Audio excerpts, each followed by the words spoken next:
প্রিয় ভিউয়ার্স, আসসালামু আলাইকুম। আজকে আমি আপনাদের সামনে প্রেজেন্ট করব কিভাবে মূলার আচার তৈরি করতে হয়। তো দেখুন ভিউয়ার্স, আমি এখানে প্রায় 3 কেজি মূলা কেটে নিয়েছি এবং মূলাগুলোকে ভাপ দিয়ে নিয়েছি। আর মূলাগুলোকে দেখুন ভিউয়ার্স, একই রকম করে কাটতে হবে, তা নাহলে আচারটা ভালো হবে না। তো আমি একই রকম করে সবগুলো মূলো কেটে নিয়েছি এবং এখন আমি মূলাগুলো রোদে শুকাতে দিচ্ছি। দেখুন দুটা ঝুড়িতে করে আমি শুকাতে দিচ্ছি। জাস্ট মূলার গায়ের পানিটা ভালোভাবে শুকিয়ে আসলে আমি রোদ থেকে তুলে নিব। তারপর আমি পরবর্তী স্টেপ আপনাদেরকে দেখিয়ে দেব। দেখুন ভিউয়ার্স, মূলাগুলোর গায়ের পানি শুকিয়ে আসছে। এই পর্যায়ে আমি রোদ থেকে তুলে নিয়েছি। তো এই মূলাটা দিয়ে আমি মিষ্টি আচার তৈরি করব। আচারটা তৈরি করতে আমার যা যা উপকরণ লাগছে আমি আপনাদেরকে একবার দেখিয়ে দিচ্ছি। তো দেখুন ভিউয়ার্স, আমি এখানে কিছু আস্ত পাঁচফোড়ন নিয়েছি, 2টা শুকনো মরিচ নিয়েছি, হাফ চামচ মরিচের গুঁড়া নিয়েছি, হাফ চামচ লবণ নিয়েছি, 1 কাপ চিনি নিয়েছি, হাফ কাপ ভিনেগার নিয়েছি। আর দেখুন ভিউয়ার্স, আমি রাঁধুনি ভিনেগার নিয়েছি আর সরিষার তেল নিয়েছি। তো ভিউয়ার্স, আপনারা দেখতে থাকুন, আমি আচারটা তৈরি করা শুরু করি। দেখুন ভিউয়ার্স, আমি চুলে একটা প্যান বসিয়ে রেখেছিলাম এবং প্যানটা গরম হয়ে আসছে। এই পর্যায়ে আমি পরিমাণ মতো তেল দিব, আর একটু তেল লাগবে। আমি তেলটা দিয়ে দিলাম। দেখুন ভিউয়ার্স, তেলটা গরম হয়ে আসছে। আমি এই পর্যায়ে শুকনো মরিচ আর পাঁচফোড়নটা দিয়ে দিলাম। দেখুন ভিউয়ার্স, পাঁচফোড়নটা ফুটে আসছে। এই পর্যায়ে আমি মূলাগুলো দিয়ে দিব এবং আমি লবণ দিয়ে দিব।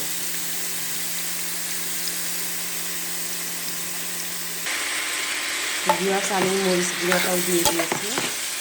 এখন আমি একটু ভালো করে মিক্স করব, যাতে মরিচটা গায়ে গায়ে মূলাটা লাগে। এবং এই আচারটা হাই হিটেই তৈরি করতে হবে। চুলার জালটাকে আমি হাই হিটে রেখেছি, আর এই আচারটা হাই হিটেই তৈরি করতে হবে। দেখুন ভিউয়ার্স, মূলাটাতে কোনো পানি নাই, পানিটা শুকিয়ে আসছে। এই পর্যায়ে আমি চিনিটা দিয়ে দেব। চিনি থেকে পানি বেরিয়ে আসবে এবং ভিনেগারটা আমি দিয়ে দেব। ভিনেগারটার মধ্যেই চিনিটা গলে যাবে এবং মূলার গায়ে গায়ে খুব সুন্দরভাবে মিষ্টিটা লাগবে। দেখুন ভিউয়ার্স, চিনিটা গলে কী পরিমাণ পানি বেরিয়ে আসছে। এই পানিটা শুকিয়ে যাওয়া পর্যন্ত আমি ওয়েট করব, আর মাঝে মাঝে নেড়ে চেড়ে দিব যাতে নিচে লেগে না যায়। দেখুন ভিউয়ার্স, পানিটা অনেকটা কমিয়ে আসছে। এই পর্যায়ে আমি ভেজে রাখা পাঁচফোড়নের গুঁড়া দিচ্ছি। আপনারা সবাই জানেন, পাঁচফোড়নের গুঁড়া ছাড়া কোনো আচার তৈরি হয় না।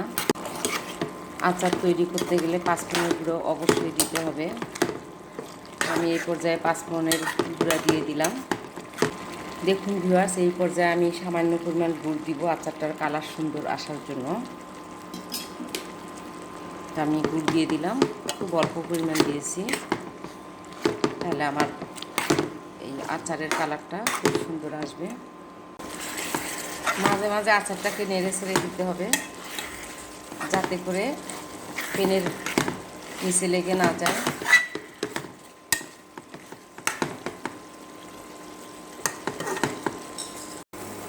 দেখুন ভিউয়ার্স, আমার আচারটা কমপ্লিট হয়েছে, কোনো পানি নেই, পানিটা শুকিয়ে আসছে। এই পর্যায়ে আমি চুলাটাকে অফ করে দিব। আর দেখুন ভিউয়ার্স, আমি আচারটা তৈরিতে চুলার পাওয়ারটাকে পুরা হাই হিটে রেখেছিলাম। এখন আমি চুলাটাকে অফ করে দিব।